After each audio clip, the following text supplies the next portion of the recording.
Hey everyone, I am excited to see you all today. This is one of my favorite topics, stay interviews, for several reasons. I think that engagement is so important to someone's tenure, and by asking those right stay interview questions, we could potentially uncover opportunity where we can work through with people, whatever their struggles are. So I have two stories I'd like to share with you guys today. One is a stay interview I was doing with a leader several years ago. She was an indirect report, and I was doing a skip level and decided to do a stay interview. And we had a great conversation.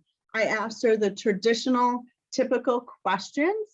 And I would say when I walked away from our meeting, I would say she was probably an 8 out of 10 in terms of engagement. Well, big surprise I got, the following week she resigned, and I was completely shocked, so shocked. I had a quick conversation with her and said, I'm confused. I don't understand. Last week when I talked to you, and I asked you these questions, here's how you answered them, and I felt like you were really pretty happy. And she said to me, but Lynne, you did not ask me how I was feeling about my peers, what my engagement was with this group of people. And it was so bad that I didn't want to share that with you. I didn't want to volunteer it unless you asked me that question.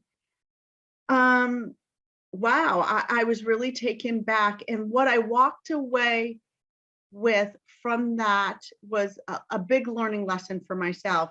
One, people want to talk, but they're not necessarily going to volunteer what they're struggling with, what their disengagement is, unless you come out and ask. And if you ask, I think you'll get the information. So how do you know? There's not a perfect way to figure out the formula to uncover someone's where they might be struggling with engagement. But if you kind of think about things, and I think if I really thought a little bit harder before I went into that skip level and did the stay interview, I probably would have tapped into the question, and maybe I was avoiding it.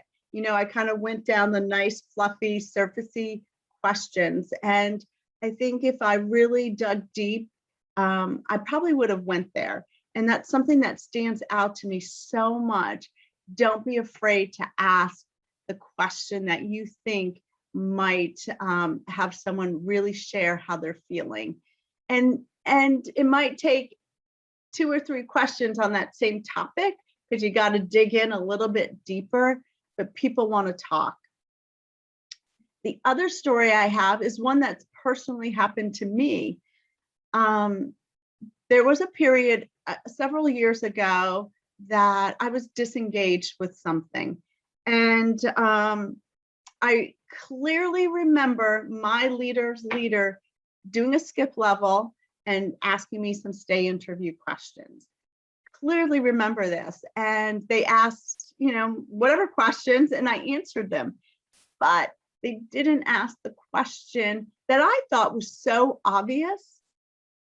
And I couldn't share how I was feeling. And I really wanted to. In retrospect, I really wanted to just kind of vent a little bit. It wasn't something, obviously I'm still here, it wasn't a disengager so big that it impacted my my employment or my career, but I know I wanted to talk about it. And so those are two scenarios that really stand out to me. Is people want to talk, and it's okay to go there to a place that you think might make someone feel uncomfortable. Just make sure you're digging in and asking, because we all want to talk. So those are my 2 tips, 2 stories. I hope they resonate with you guys. I hope that you remember that stay interviews are not just going down the checklist. because that's how I approached it. On a scale of 1 to 10, tell me this. And I kind of just went down the checklist. Don't do that. Really think about the person you're having the state interview with, and really dig in there and get them talking. I promise you, people want to talk and tell you how they're feeling.